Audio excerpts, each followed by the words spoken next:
Hiring the wrong executive costs you time and money. Leveraging work psychology, Spirit Consulting helps you hire the right executive so you can focus on growing your business. For a free quote, visit spiritmco.com. Enjoy the show. Welcome back to the Tips for Team Building podcast, where our mission is to inspire and propel others along in their leadership journeys. I'm your host, Jaden Smith, and so excited to welcome today's guest, Dr. Ian Barrett, to the show. Ian, thank you so much for taking the time. For those who don't know you, we always start with a softball. Who are you, Ian? Sure. Well, Jaden, I'm certainly glad to be here. Thanks for inviting me. So, I'm a human resources professional. I've been doing that for a long time. And in addition to that, I'm a multidimensional person. So I'm an immigrant. My family moved to the United States from the island of Jamaica when I was 13 years old.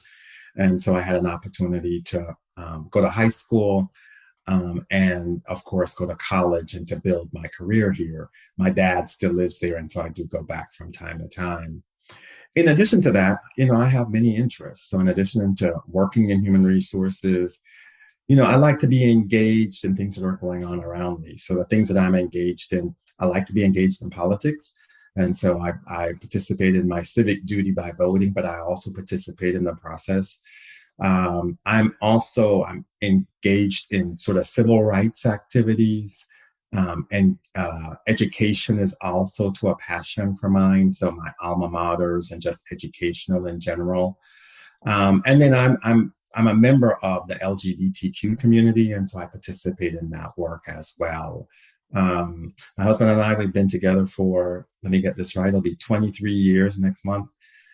We have a little dog called Baxter, and he's the joy of our life. And currently we live and work in St. Louis, which is a great community. So that's a little bit about me. Awesome. And sounds like you definitely keep yourself busy, Ian, and congrats on the 23 years. I'm sure that, definitely important to take a little bit of time to make sure we got that number right before saying it. So, I have to think, right? Yeah, I have to do that. Yeah, I know it. I know that it's right. Well, love it.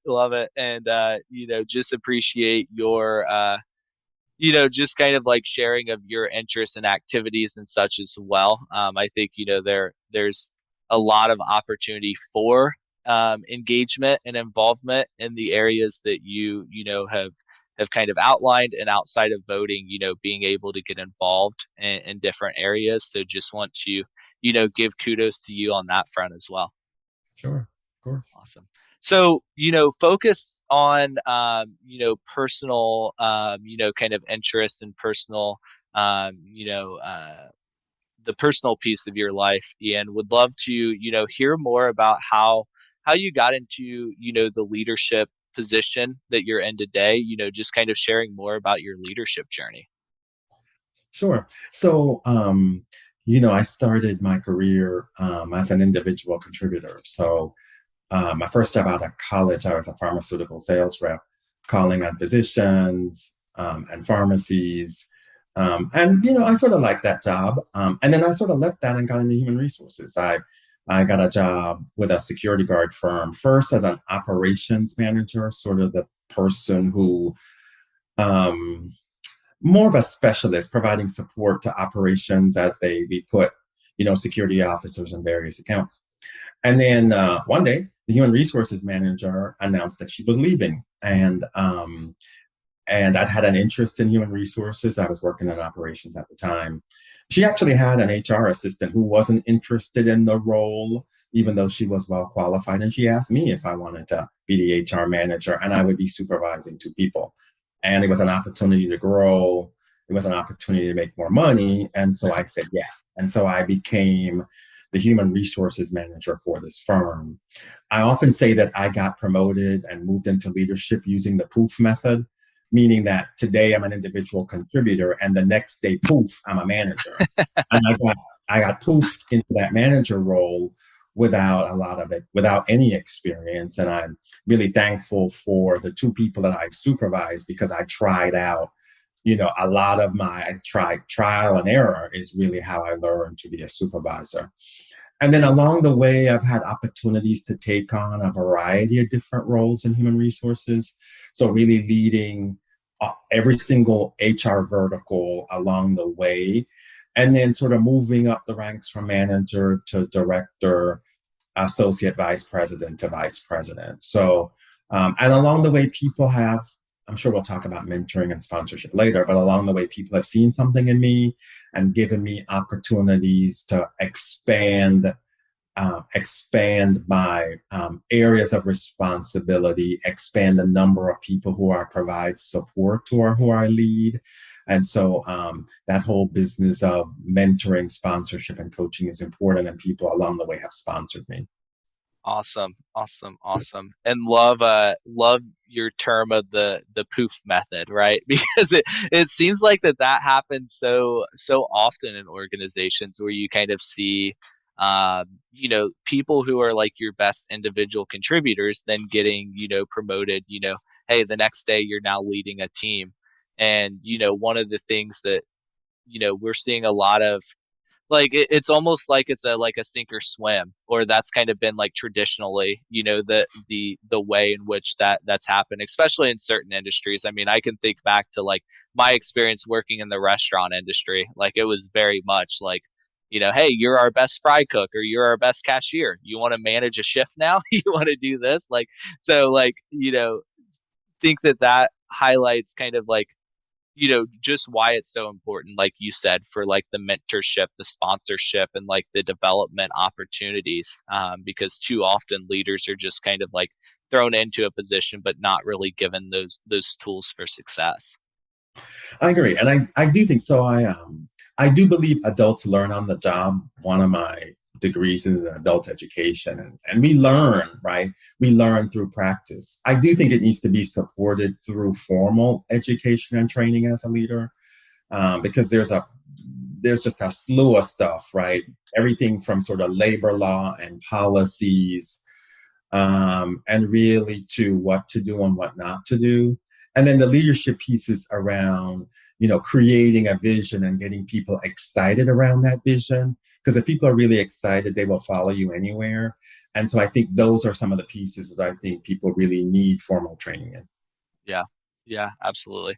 So, we're going to go a little bit off script here because you talked about mentors. So I want to, be able to hit on that a little bit, and just want to, hear more about some of the mentors you've had in your career, and how you now, Ian, as a, more accomplished, leader, how do you give back and help to develop the next generation of leaders? Sure. So I do think that there are a number of different words which, some people would argue are similar or maybe different. They do cross over. So, I mean, I think mentorship, coaching, and sponsorship. So I'll just sort of talk about them in general. And I mean, I've been the benefit of all of those. I do think sort of mentorship to me is, what do I want to achieve, and how can somebody sort of help mentor me based on my goals?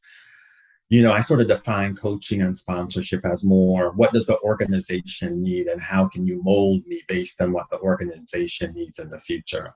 They all result in some kind of development, right, of the individual to do more tomorrow than they can today. And along the way, I've benefited from people. So I've benefited from some of my bosses who've been both my bosses and also two mentors or coaches along the way. So that's worked for me. I've had other people who've not been my bosses, people who I've worked with, other people in human resources who've sort of taken an interest in me. There have been times when I've reached out to individuals, or individuals have reached out to me. And then I also think there's the opportunity to not only have one person, but to have sort of a board of directors. And that's what I would say that I have now is, I probably have a group of, 6 to 9 people who I can talk to. And I talk to them on a regular or ad hoc basis based on what's going on and what my needs are. I do think an important part of all of these relationships is they need to be two-way. So it can't just be I'm getting something out of it and they aren't, right? So it has to be like any relationship. It needs to be two-way. It needs to be developed. And they need to be getting something out of the relationship as well. So whether it's information or feedback or a touch base every now and again, the other people in the relationship need to be getting something out of it as well. And then as far as people who are coming behind me in human resources, I am passionate about human resources. So, I mean, every business requires human capital and human beings. And so I think the role of the human resources professional is critical. And I've enjoyed a long career in human resources, and I want to leave it behind to people who are passionate about this work. And so I encourage people to come in the field. I encourage people to stay in the field. I encourage people to get a variety of experiences in the field. And I want there to be a cadre of people to replace me when I decide to go off in the sunset and do something different. And so I'm very much willing to spend one-on-one time with people who are human resources professionals or who want to be in the field of human resources. I'm happy to spend my time, and if I get invited to talk about human resources at a college course or a professional association, I'm willing to do that as well, because I think the field is important and I want to make sure that we have strong human resources people in the field. Yeah. And kudos to you for, pointing out with mentorship, like how, and just relationships in general, how, it does have to be a two-way street. I think that so many times, people who, maybe are getting mentored, kind of look at it as like, oh yeah, I'd love to connect and just like rack your brain and like get your mentorship. But like, what kind of value are you providing in return? Whether that be insights from, the field level, right? Because if you're in a vice president level role, maybe you're not as, present in the field, right? So like having someone who's on kind of that ground level to like provide that insight or whatever it may be, just finding a way to like provide value to that leader as well is such a good reminder for anyone who is seeking out like mentorship or sponsorship. I agree. And I think, there are a couple of things. So I think, LinkedIn is great, but that's not enough. I mean, LinkedIn is kind of passive. So I'd say activate some people in your LinkedIn would be one. And then the second thing is, and we'll talk a little bit more about relationships. I believe there's a difference between relationship development and networking. Networking to me is going to an event and passing out business cards and schmoozing. That's okay, but it's not enough. And so we'll talk a little bit more, I'm sure, about relationship development. But relationship development is two-way, that's ongoing, and it requires work. Yeah. So let's hear it, Ian. What's your approach, your philosophy, or any advice that you would share on how to build relationships as a leader? Great question. So I believe relationship is the currency through which we get work done. So we can have fancy know-how, fancy processes, great technology, but at the end of the day, it is the human to human connection through which we get work done. So, as a leader, I build strong relationships with people at all levels, at the level in the organization that I'm at. I build it with middle management and frontline leaders, and I also build it with frontline individual contributors. I have found that people are willing to spend time with you, and people are willing to share. People are not shy in sharing, and I find that some of the places where my most valued relationships are at the front lines. And you said it earlier, sometimes, based on sort of where I am in the organization, I may not have the view of the front lines, and people on the front lines, both supervisors and individual contributors, are very much willing to share. So strong relationships, actively building and maintaining and cultivating strong relationships are important. They're particularly important to get work done, to get information, to build support. I think it's also too important to have strong relationships because sometimes you have service outages. It's not uncommon. I'll be the first to say in human resources, sometimes we try things and they don't go well, or we try something and there's a service outage. And it's really helpful to have strong relationships where people know you, because if they know you, they will dig further. They'll come talk to you, or they'll give you a pass. Versus if they don't know you, they'll say, I don't know that Ian guy, so your side of the story must be true, and he's a dud, right? So I think relationships help with those service level outages, and they also help with conflict. I always say that if you have more than one person working together in an organization, there will be conflict, and relationships really help when there are conflict situations as well. So I think relationships are critically important. I would even say, I'd venture to say they're as important or sometimes more important than technical skills, because technical skills, you could rely on other people or you could develop those. But really, relationships is the name of the game in order to get work done and to be effective as a leader. Yeah.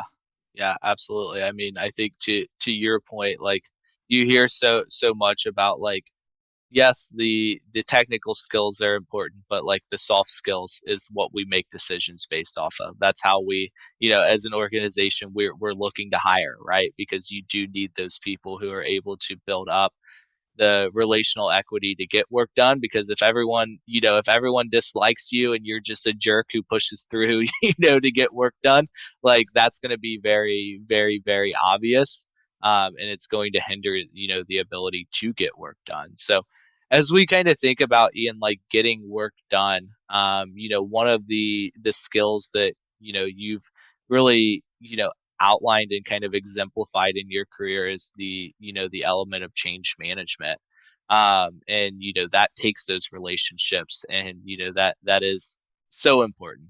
So can you tell us about a time when you rolled out a new initiative and how you were able to one, gain employees buy-in with that change, but then two, how did you deal with those team members who maybe were reluctant to the change or resistant to the change? How did you approach, that situation? Great question. So at the University of Texas Medical Branch, we rolled out a new compensation philosophy and program. And titles and compensation are really near and dear to people's hearts, both individual contributors, but also to managers. But there are a couple of things we were trying to do. We were trying to make the program, our goals were to make the program competitive, to have a compensation framework and program that was competitive, that it was easy to understand and administer from the manager's perspective, and also too easy to understand from the employee's perspective. And then also to the third one is that it was flexible. And so we used those as design principles in designing this particular program. We actually started off by creating the burning platform for change, because the three things that I mentioned were things that we'd heard from leaders and employees when we did a listening tour. People weren't enamored with our compensation program, and so we got lots and lots of feedback, and so we used that feedback to create the three goals, and more importantly is to put together a cross-functional team of leaders across the organization to help us. Part of the change management too was having what I call them change evangelists. So there are people who are out in the business who are actually talking about the change, the why for the change, the burning platform as to why the change is necessary. And so they're hearing it from people who they know and trust, in addition to hearing it from human resources. We designed the program. We designed training for all leaders so that leaders could be trained in the new program. And then we did communication to all employees in many different ways, including pushing out information about any new grade or their new pay rate through PeopleSoft, which is the program that we use as our HRIS. So in order to, in preparing for the resistance, right, that we may have, or the questions, we had a number of different feedback mechanisms for both leaders and employees to provide that with that feedback.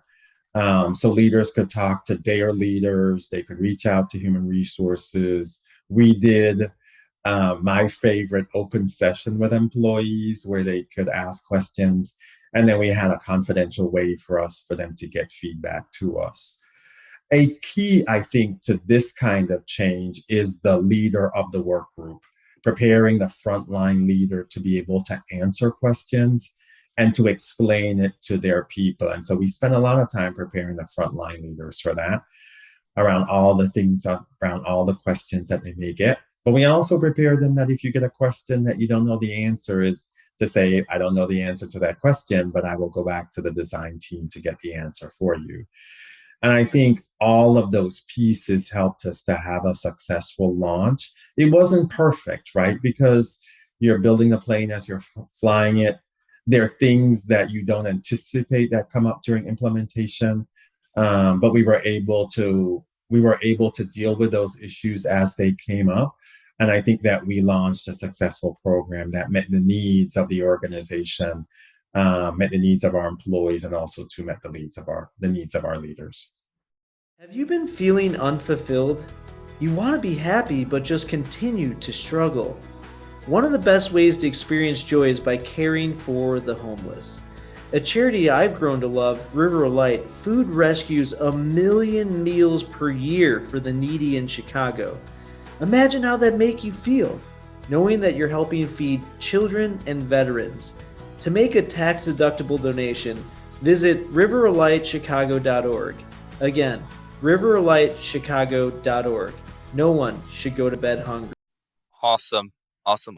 And yeah, I think that, obviously pay, title, position, definitely something very important. So a delicate situation to kind of, tiptoe around, but it sounds like it went well. And I think that it's so important to kind of highlight of like, yes, sometimes like the changes do come from the top or do come from, a work group leader, but why it's so important, like, in a large organization to prepare the people who are going to be kind of receiving, that feedback, positive or negative, right? Is that like, not everyone's going to come back to Ian and say, hey, this is stupid, but they may go to their boss and say, hey, this is stupid. So like preparing them to be able to like, work through that is so crucial. So Ian,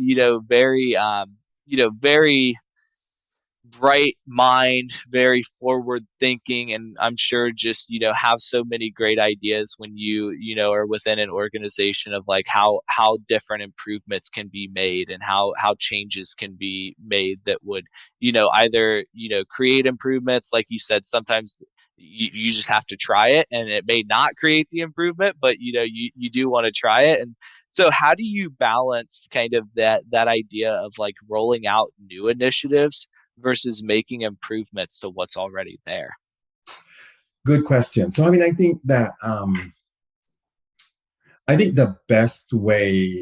found the best way to frame my work is really, what are the needs of the business? Where is the business moving? What are the people implications? And then how do I work with the operational leaders in order to make sure that the HR products and services and programs meet the needs?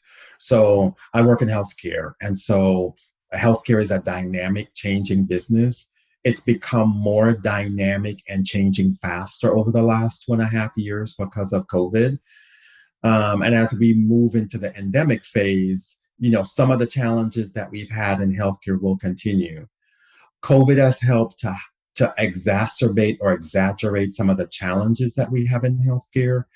And so there are just a number of different opportunities or challenges that we need to face. And they're not new or different from other businesses, but there are some things that we really need to challenge or need to tackle. So I'll sort of name a few, and they're not new. One of them is talent, right?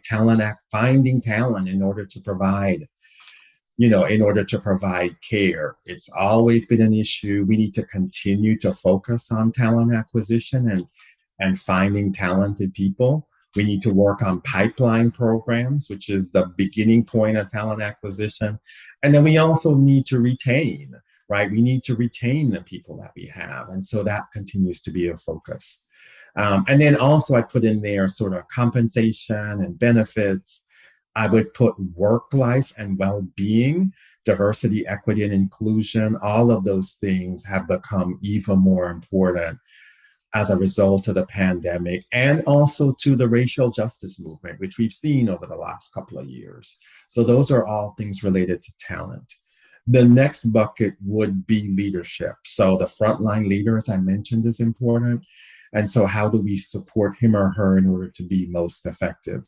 How do we select the right people and not use the poof method, right? But use a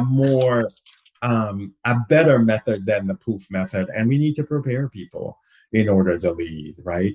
And so, and then also things like leadership succession. I mean, I like being a leader, but I don't plan to, one day I plan to retire. And so we need to make sure that we're preparing people who are new in their leadership journey in order to be able to lead larger teams and to make a larger impact than they're making today. So that would be all things leadership.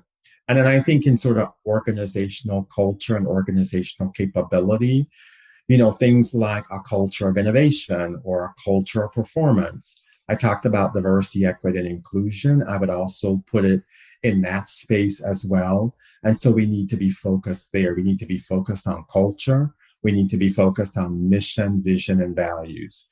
And so there's a whole lot of stuff that we can be focused on from a people perspective. I work with the leaders, the operational leaders, to figure out in all of those things that we can be doing, where should we be focused, right, in order to drive the business outcomes that we need. Sometimes it requires tweaking existing programs, and sometimes it requires tweaking or creating new programs from scratch.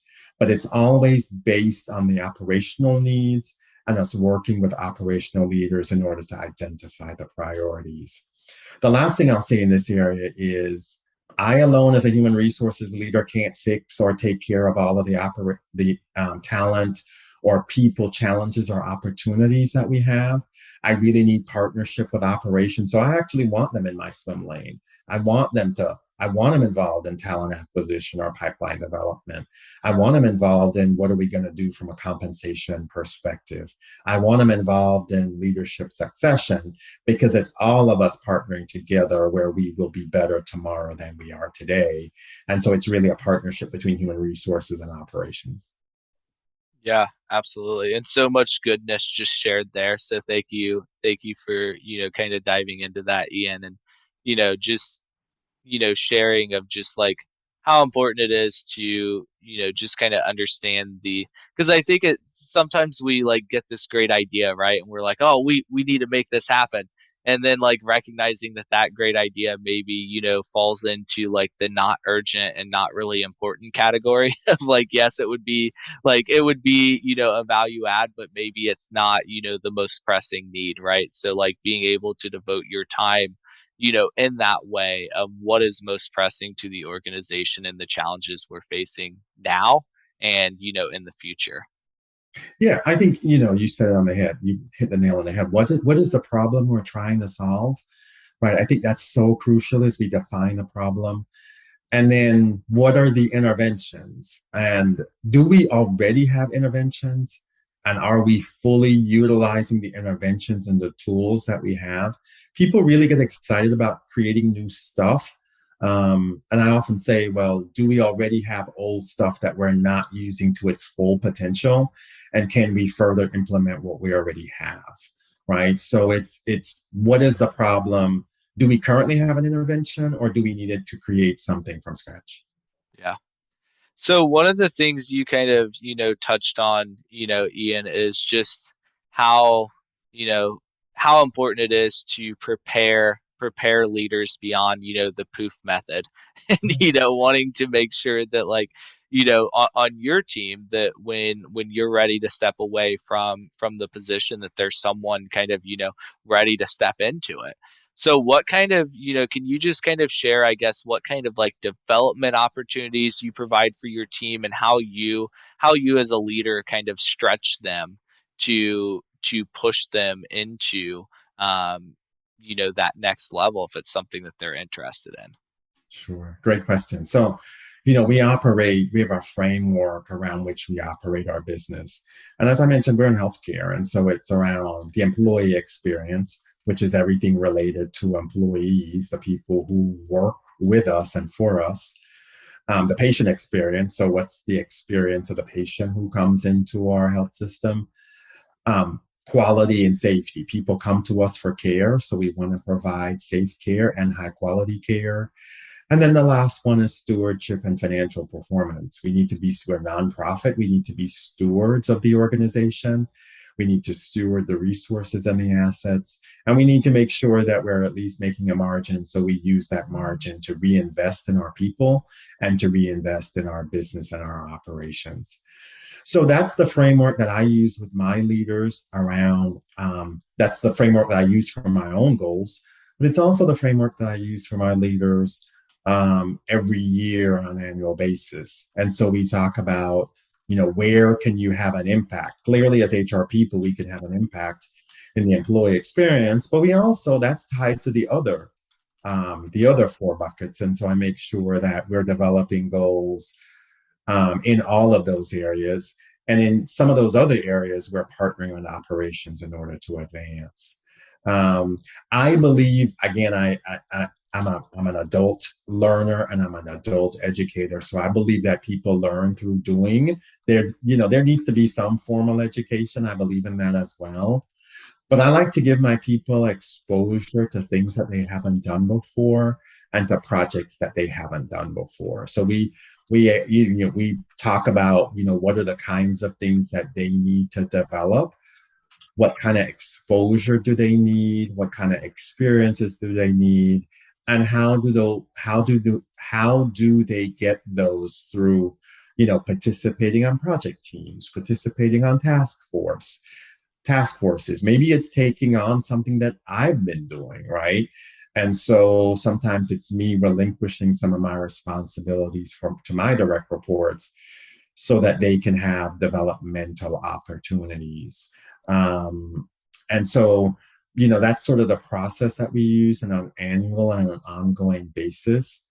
It seemed to work well. I do one-on-ones with my people, so it's an opportunity for them to tell me how things are going, for them to ask for my feedback, for us to be thought partners together, for me to help to remove any roadblocks that they may have.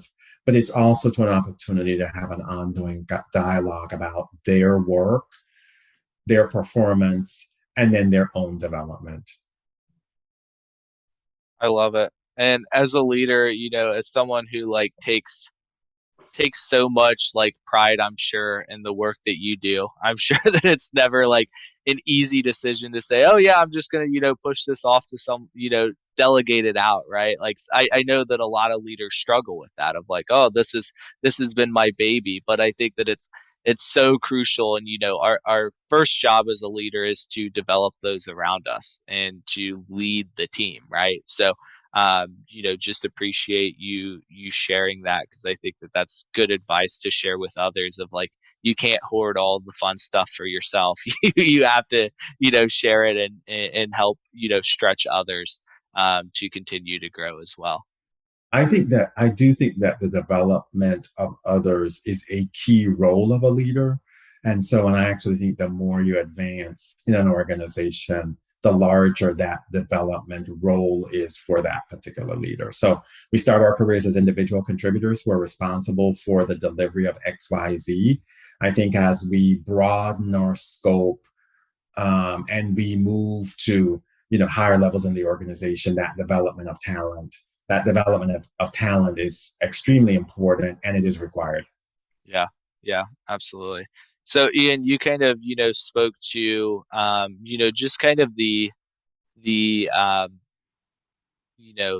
employment market or the employment environment that we're kind of in right now, and how, talent acquisition is, such a struggle, and kind of has been an area of focus, but even, more so during and post pandemic. And as we're kind of moving into the future here, it's going to be something to focus on. But that also means that a lot of people are taking on new opportunities. And like, there are roles out there and people are making shifts and making transitions, and certainly an exciting time for that as well. So can you tell, and share with the audience about a time where you had to adapt to a culture when entering a new position? And what were some of the challenges you faced and how you overcame that? Great question. Yeah, I can think of a time where, I had a role in my career where I moved from a health system, a children's hospital, to a medical school. And so, while they're sort of both in sort of the healthcare business, sort of the medical school, a health sciences university, it runs a little bit different than a children's hospital. And so it was a new environment for me. And so, part of it, as I mentioned earlier, is really using my time to build relationships with people. And I actually, every time I go into an organization, I use a listening tour. And that's really an opportunity to actually go out and, in the past, sit down face to face. Today, maybe face to face and right? Given sort of where we are and the tools we have, is really to spend time individually with people to find out what's going on, to get to know them personally, but find out what's going on with them and their part of the business, right? I mentioned earlier, people are willing to share. You just ask a couple of questions and people are willing to share. And so I think that that's important, is to spend time with people in one-on-one sessions and a listening tour to start building relationships with people. The second one is to try to get a sense of what the culture is. And, the culture is, it's sort of written down. You get it in new employer orientation, you get it in policies, you get it in publications. But you also sort of get it in a way by just interacting with people, sitting in meetings, looking at sort of the rituals and the celebrations that organizations have, right? It is, what is the cadence and the fabric of sort of how people operate in the culture. And so being an observer of the culture, I think, is also too important in order to get a flavor for what the culture is like. I think a third way is talking to people outside the organization. And so, I've had that organization was in talking to people in the community about the organization, people really valued the organization. And people were positive about the organization. So I think talking to people externally is also too important. Through those, at least three ways, I'm sure there are others, those were a way that I sort of began to learn the culture, became acculturated, and began to feel comfortable operating within that culture. Yeah. I think the listening tour is certainly, such good advice to share, is that like it's easy to come in and maybe, you're the new director or AVP or VP, you're a new leader within an organization and they hired you for a reason, right? Like they hired you because there's, a vacancy or there's a gap in performance or a gap in kind of like what's, being accomplished. And it's easy to kind of like come in with like a chip on your shoulder of like, oh my gosh, now I need to like prove these people right. and to like, and like you don't build those foundational relationships needed. So just kind of taking, the first step of just stepping back, getting to know the people, getting to know the organization. So that way, when you do have those great ideas or those new initiatives, that like you have the support of those around you to actually move it forward. Agreed. And actually, you made an important point, which I'd like to just add to. So I believe every leader, maybe everyone, but certainly every leader coming in specifically from outside the organization, there is a expectation of change, right? We go particularly to the outside and looking for leadership because there's an opportunity or we want change. We may not know exactly what change we want, but we know that we want to be in a different place. We want to be in a different place having hired this person into this role. I think it is important, and you said it, is that we learn what's going on. We build relationships with people. We find out what people do and why they're doing it. So we ask the why questions, and we ask it in a number of different ways. And that we learn first before we start making changes. It's so important to learn what's happening and why it's happening before we start making changes. I often call it as, you don't call somebody's baby ugly until you sort of understand where the baby comes from, right? And so you sort of have to build your own credibility. You have to build your knowledge base. You have to build those relationships. So I think it's important that sometimes we actually hold off a little bit in making changes until we have those foundational things in place. Yeah, absolutely. And Ian, you've just, shared so much wisdom for, our audience to be able to soak in and, grow from. If someone in the audience today is, inspired by, what's been shared, would like to, connect with you, how can people best reach you? So people can reach me via LinkedIn. So they can look for Dr. Ian C. Barrett on LinkedIn, or they can certainly reach out to me via email. My email is iancbarrett@gmail.com. Awesome. And we can include that in the show notes as well so that it's easily accessible. Ian, just want to say thank you so much for taking time to serve as a guest on the Tips for Team Building podcast, where our mission is to inspire and propel others along in their leadership journeys. Really enjoyed the opportunity to reconnect with you and to be able to share your wisdom with our audience, and look forward to continuing the dialogue. Thank you, Jaden. I was happy to be here. Thanks for tuning in to the Tips for Team Building podcast, where we propel others along in their leadership journeys. If you enjoyed the show, would you please subscribe and leave a review wherever you listened? You can also visit www.spiritmco.com to find out more about how Spirit Consulting inspires virtuous leadership. We'll see you next time.